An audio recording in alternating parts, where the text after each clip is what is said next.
दोस्तों किसानों के लिए सरकार की तरफ से उनके खाते में कुछ रकम भेजी गई थी। इसके बाद किसान उस पैसे को निकालने के लिए बैंक में पहुंचता है और मैनेजर से पैसे निकालने के लिए कहता है। मैनेजर बोल देता है कि आपके जो पैसे हैं वो होल्ड कर दिए गए हैं। ये सुनने के बाद वो बोलता है कि होल्ड का रीज़न क्या है, तो वो उसे तरह तरह के कानून इन्हीं पाठ पढ़ाता है और कहता है कि अगर तुम ये पैसे निकालना चाहते हो तो आप हमें कमीशन दे दो, हम अभी के अभी आपके पैसे निकाल देंगे। इसके बाद किसान उससे बहस करने लगता है, कहता है कि जब सरकार ने ये पैसा हमारे लिए भेजा है, ये हमारे हक का पैसा है और हम आपको क्यों दें। इसके बाद मैनेजर को गुस्सा आता है और उस किसान को धक्के मार के बैंक से बाहर निकाल दिया जाता है। जो किसान है वो चुपचाप उठता है और सीधा डीएम साहब के पास पहुंचता है और उनको सारी बात बताता है। डीएम साहब ये बात सुनने के बाद बहुत ज़्यादा गुस्सा होते हैं और कहते हैं कि अगले दिन मैं तुम्हारे साथ तुम्हारा भाई बन के चलूँगा। और अगले दिन वो किसान का रूप धारण करते हैं और उसके बाद बैंक में पहुँच जाते हैं। उसके बाद डीएम साहब कुछ ऐसा करते हैं जिसकी बैंक मैनेजर ने कल्पना भी नहीं की थी। आगे कहानी की सच्चाई जानने के लिए आप हमारे साथ अंत तक ज़रूर बने रहें। वीडियो में आगे बढ़ने से पहले हमारी आपसे एक छोटी सी रिक्वेस्ट रहेगी कि आप हमारी इस वीडियो को लाइक करके चैनल को सब्सक्राइब ज़रूर कर लें। दोस्तों ये कहानी शुरू होती है उत्तर प्रदेश के एक छोटे से गांव से, जहां पे एक धर्मपाल नाम का लड़का रहता था जिसकी उम्र करीब 20 साल थी। उसने अपनी पढ़ाई लगभग बीए तक कर लिया था, लेकिन उसके बाद भी वो खेती बाड़ी करने लगता है क्योंकि उसकी काफ़ी खेती बाड़ी थी। ऐसे ही एक दिन वो खेती बाड़ी कर रहा था, तभी उसके कुछ दोस्त उसके पास आते हैं और कहते हैं कि हम लोग सरकारी नौकरी की तलाश में जा रहे हैं, अगर तुझे भी हमारे साथ चलना है तो चल, ये सरकारी नौकरी है। इसके बाद जो धर्मपाल लड़का होता है वो सोचने लगता है कि इस खेती बाड़ी से अच्छा तो नौकरी होगी, कहीं कम से कम कुर्सी पर बैठ के तो कमाऊंगा, वरना यहाँ तो पूरी दिन धूप में ही टाइम निकल जाता है। और वो खुशी खुशी उन लड़कों के साथ बिना अपने माता पिता को इस बात की सूचना दिए वो उनके साथ शहर की तरफ चला जाता है। इधर शाम हो जाती है। जब वो धर्मपाल घर नहीं पहुंचता तो उसके माता पिता बहुत ज़्यादा परेशान हो जाते हैं। वो उसे ढूंढते हुए खेत पहुंचते हैं, लेकिन वहाँ भी उसके बारे में कुछ पता नहीं चलता। तभी बराबर के खेत वालों से पूछते हैं तो पता चलता है कि वो उस लड़की के साथ में कहीं गया है। वो उसके घर पहुँचते हैं उस लड़के के, तो लड़के के घर वाले बताते हैं कि यहाँ लड़कों का ग्रुप एक सरकारी नौकरी की तलाश में गया है और वो वहाँ पे शहर में है। इसके बाद उसके माता पिता बहुत परेशान होते हैं क्योंकि धर्मपाल जो था उनके माता पिता की इकलौती संतान थे, इसे लेकर वो बहुत चिंतित होते हैं। इसलिए जल्दी से उस जगह का एड्रेस लेते हैं और अपने साथ में किसी एक को और लेकर वो उसके पिताजी शहर की तरफ चल देते हैं। वहाँ दूसरी तरफ जो धर्मपाल था वो नौकरी का इंटरव्यू देता है, लेकिन भाग्य से सिर्फ धर्मपाल की नौकरी लगती है, उसके किसी और दोस्त की नौकरी नहीं लगती। धर्मपाल बहुत खुश होता है और वहीं पे कमरा लेकर वो रहने लगता है। अभी 3-4 दिन गुजर रहे थे और वो सोच रहा था कि छुट्टी मिलते ही घर जाकर अपने माता पिता को सरप्राइज दूंगा और बताऊंगा कि मेरी सिंचाई विभाग में एक सरकारी नौकरी लग गई है। लेकिन अभी 3 दिन गुजरे ही थे, तभी वो देखता है कि उसके रूम पर उसके पिताजी खड़े हुए हैं। उन्हें देखते के साथ ही धर्मपाल बहुत खुश होता है और जाके अपने पिताजी के गले लग के बताने लगता है कि पिताजी, आपके बेटे की नौकरी लग गई है, वो भी सरकारी सिंचाई विभाग में। अब उसको जीवन भर कोई परेशानी नहीं होगी, आराम से नौकरी करूंगा, तनख्वाह आएगी और जब मैं रिटायर होऊंगा उसके बाद भी मुझे जीवन भर पेंशन मिलती रहेगी। अब मुझे जीवन में कभी कोई परेशानी नहीं होगी। लेकिन जो उसके पिताजी होते हैं धर्मपाल के, वो बोलते हैं कि बेटा ये नौकरी वोकरी का चक्कर ख़त्म कर, हमारे पास में बहुत सारी ज़मीन है, इस नौकरी को छोड़ और घर चल, हमें तेरी बहुत चिंता है, तू हमारी इकलौती संतान है, तुझे भगवान न करे कुछ हो गया तो हमारा क्या होगा। हालांकि जो धर्मपाल था वो बहुत समझाने की कोशिश करता है, लेकिन पिताजी उसकी एक नहीं सुनते और आखिरकार उससे नौकरी छुड़वाते हैं और गांव वापस लेकर आ जाते हैं। और इसके बाद धर्मपाल से वापस खेतीबाड़ी में अपने लगा देते हैं। धर्मपाल भी अब खेतीबाड़ी करना शुरू कर देता है। धीरे धीरे दिन बीतते हैं, उसकी शादी का समय आता है। धर्मपाल की शादी कर दी जाती है एक सुंदर सी लड़की से। शादी हो जाती है, बच्चे भी हो जाते हैं। अब ऐसे ही दिन बीत रहे थे, सब कुछ ठीक चल रहा था। जो धर्मपाल 20 साल का था, आज 42 साल का करीब उसकी उम्र हो गई थी। ऐसे ही उसकी खेती-बाड़ी का काम चल रहा था, लेकिन वो अब उससे बिल्कुल खुश नहीं था क्योंकि अब उसकी वो खेती-बाड़ी से कमाई नहीं हो रही थी, परिवार का खर्चा उससे उठाया नहीं जा रहा था। बस अब उसे उम्मीद थी कि ये फसल कटने के बाद वो खेती-बाड़ी का धंधा बंद करके कुछ और काम करेगा। लेकिन इसी बीच गाँव में बाढ़ आ जाती है और उसकी जो भी खेती-बाड़ी थी वो सब की सब उसमें बह जाती है। इसके बाद मानो उस पर दुखों का पहाड़ टूट पड़ा हो क्योंकि पहले से ही उसका गुजारा करना बड़ा मुश्किल हो रहा था। ऊपर से उसकी जो भी खेती बाड़ी थी वो सब कुछ बर्बाद हो गए।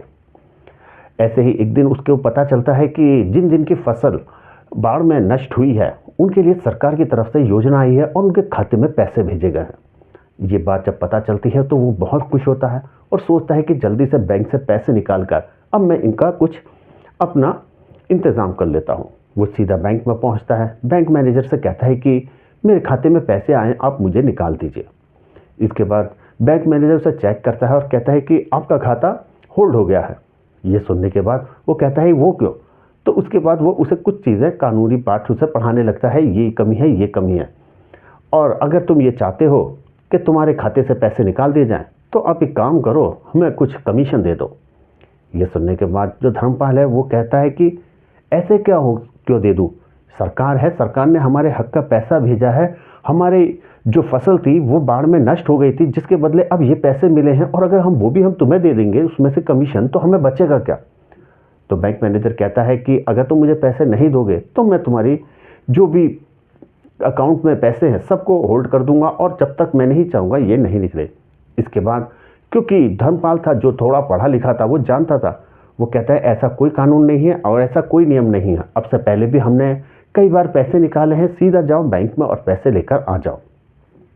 इसके बाद जब बैंक मैनेजर को ये लगता है कि धर्मपाल उसकी बात नहीं मान रहा तो वो गुस्सा हो जाता है और कहता है अब तो तेरा खाता मैं सीज करूंगा, अभी तक तो तेरा होल्ड था। और इसके बाद अपने स्टाफ को बुलाता है और उसको धक्के मार के बाहर निकाल देता है। हालांकि जो धर्मपाल था वो विरोध करता है लेकिन उसका कुछ नहीं होता और वो फिर वापस मायूस सा होकर अपने घर वापस आ जाता है। घर आने के बाद वो मम्मी पापा को देखता है और उसके बाद आगे अपने कमरे की तरफ चला जाता है। वो बैठा बैठा सोच रहा था कि काश मेरे पिताजी ने उस समय मुझे ना रोका होता तो आज मैं अपने चैन सुकून की ज़िंदगी काट रहा होता। मेरी सिंचाई विभाग में नौकरी थी, अब तो ना जाने मेरे कितने पैसे हो गए होते, मैं अपना घर परिवार भी आराम से चला रहा होता। अब तो मेरे पास इतने पैसे भी नहीं कि अपना परिवार चला सकूं, ऊपर से इस मैनेजर ने मुझे पैसे देने से भी मना कर दिया। यही सोचते सोचते वो लेट जाता है और पूरी रात यही सोचता रहता है।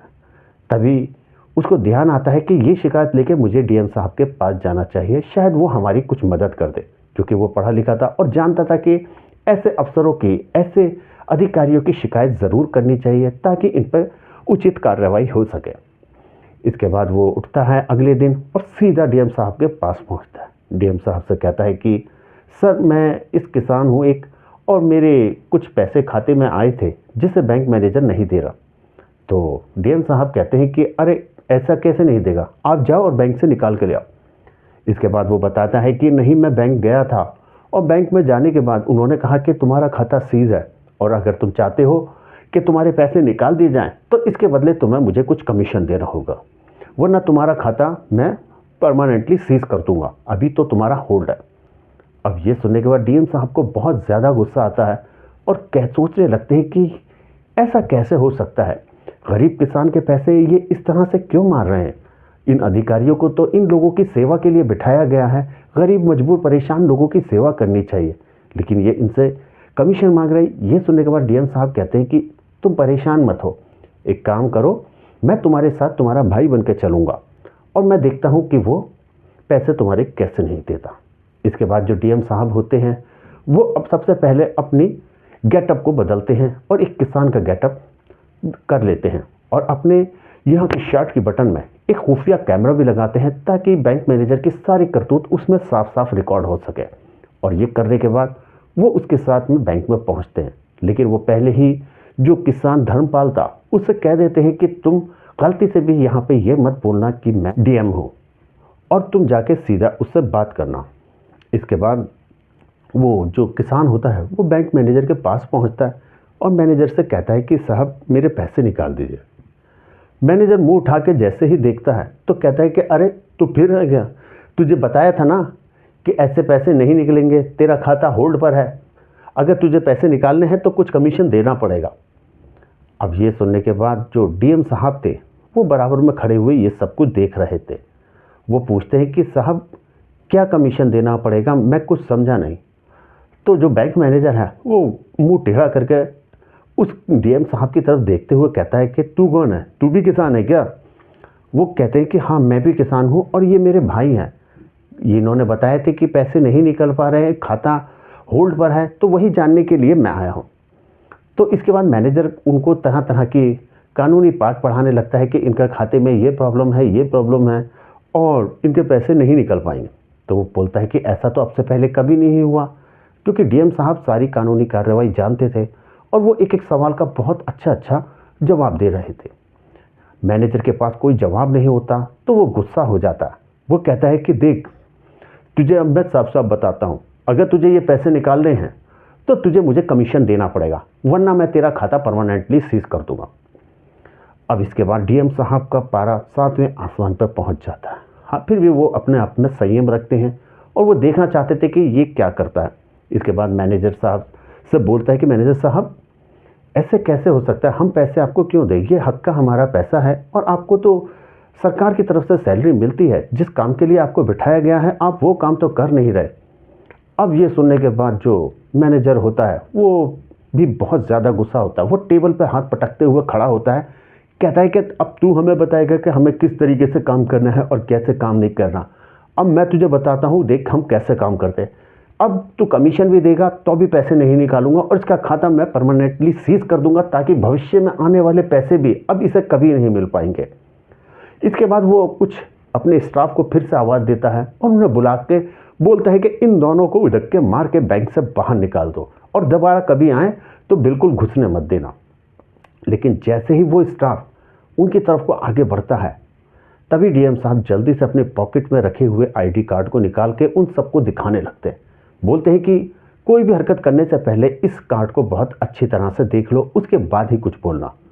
जैसे ही सबकी निगाह उस कार्ड पे पड़ती है तो सबके पसीने छूट जाते हैं, मानो पैरों तले जैसे ज़मीन खिसक गई हो। कोई हाथ जोड़ने लगता है, कोई कान पकड़ने लगता है, कोई रोने लगता है। और वही जो मैनेजर था, जो अभी तक जिसका गुस्सा 7वें आसमान पे था, देखते ही देखते वो पैर पकड़ कर गिड़गिड़ाने लगता है, डीएम साहब मुझे माफ़ कर दो, मेरे से गलती हो गई। और भी ना जाने कैसे कैसे उसने जब माफ़ी मांगता है, कहता है भविष्य में कभी ऐसा नहीं करूँगा, ये मेरी पहली और आखिरी गलती का समझ के मुझे माफ़ कर दो। और भी डीएम साहब उसे उठाते हैं, कहते हैं कि इस बारे में मैं तुमसे बात करूँगा, लेकिन तुमने जो भी किया बहुत गलत किया। ना जाने अब से पहले कितने लोगों को तुमने इस तरह से परेशान किया होगा और कैसे कैसे वो बेचारों ने तुम्हें अपने जो हक के पैसे हैं उसमें से तुम्हें पे कमीशन दिया होगा। इसके बारे में मैं तुमसे बाद में बात करूँगा। उसके बाद कहते हैं कि पहले इस लड़की के पैसे निकाल के दो। इसके बाद डीएम साहब के कहने पर जो बैंक मैनेजर है उस गरीब किसान जो धर्मपाल था उसके पैसे निकाल के दे देते हैं। धर्मपाल बहुत बहुत उन्हें धन्यवाद कहता है कि साहब आपकी वजह से ये पैसे मुझे मिल पाए, वरना मैंने तो इसकी उम्मीद ही खो दी थी, आपका बहुत बहुत धन्यवाद। ऐसे ही कहता है तो डीएम साहब कहते हैं कि नहीं, तुमने भी मेरी बहुत मदद की, अगर तुम मुझे आके ये शिकायत ना करते तो शायद इन जैसे अधिकारियों को मैं कभी पकड़ ना पाता और ना जाने कितने लोग इन जैसों के शिकार बनते। इसके बाद वो कहते हैं कि तुम अब घर जाओ और फिर वो कहते हैं कि सब के सब स्टाफ कल आके मुझे ऑफिस में मिलना, क्योंकि डीएम साहब ने पहले से एक खुफिया कैमरा लगा रखा था जिसके अंदर ये सारी हरकतें और इनकी करतूतें रिकॉर्ड हो गई थी। तो उनके खिलाफ का केस पूरा मजबूत था। बैंक मैनेजर को और पूरे स्टाफ को बुलाया जाता है। स्टाफ को तो खैर उनको वार्निंग दे के छोड़ दिया जाता है, कहा जाता है कि अगली बार अगर ऐसा हुआ तो तुम्हें नौकरी से बर्खास्त कर देंगे। लेकिन जो मैनेजर था उसके खिलाफ पूरे सबूत थे, उसको नौकरी से न सिर्फ हटाया जाता है बल्कि उनके खिलाफ कानूनी कार्रवाई भी की जाती है और साथ ही साथ उनके खिलाफ एक इंक्वायरी कमेटी भी बिठा दी जाती है ताकि पता लगाया जा सके अब से पहले उन्होंने ऐसे कब कब किस तरह से कमीशन ली है। उधर दूसरी तरफ गांव में ये बात आग की तरह फैल जाती है। हरपाल की वजह से सभी किसानों के पैसे बिना कमीशन के मिल गए। सब लोग उनकी बहुत तारीफ करते हैं। घर पहुंचने पर उसके पिताजी बहुत खुश होते हैं, उसे गले लगाते, लेकिन साथ के साथ ही उससे माफ़ी मांगते हैं, कहते कि बेटा आज जो कुछ तू दुख भोग रहा है उसका जिम्मेदार कहीं ना कहीं मैं ही हूँ। काश कि मैं तुझे वो नौकरी करने देता तो आज तुझे ये कुछ चंद रुपयों के लिए इधर उधर ना भटकना पड़ता। हालांकि जो धर्मपाल है वो कहता है कि पिताजी शायद भगवान को यही मंजूर था, आप दुखी ना हो, हम इसी में खुश हैं। इसके बाद गांव वाले कहते हैं कि आपने हम लोगों पे बहुत बड़ा एहसान किया और हमें उम्मीद है कि आप हमारे गांव की ऐसे ही मदद कर सकते हो, क्योंकि तुम इन सब चीज़ों को बहुत अच्छे से समझते हैं और हम चाहते हैं कि तुम गांव के सरपंच बन जाओ। धर्मपाल पहले मना करता है, लेकिन लोगों की जिद करने के बाद धर्मपाल वहाँ का सरपंच बनने का फैसला कर लेता है और जल्द ही उसे सरपंच बना दिया जाता है और फिर बहुत अच्छे से वो गाँव की सेवा करने लगता है। दोस्तों, आपको ये कहानी कैसी लगी आप हमें कमेंट बॉक्स में ज़रूर बताएं। और दोस्तों, इस कहानी को सुनाने का उद्देश्य आपको परेशान करना या दुखी करना बिल्कुल नहीं है, बल्कि आप इन कहानियों से कुछ सीखें और अपने जीवन में इन्हें अप्लाई कर सकें। दोस्तों, आपको कहानी कैसी लगी कमेंट बॉक्स में ज़रूर बताएं। वीडियो को लाइक करें, चैनल को सब्सक्राइब करें।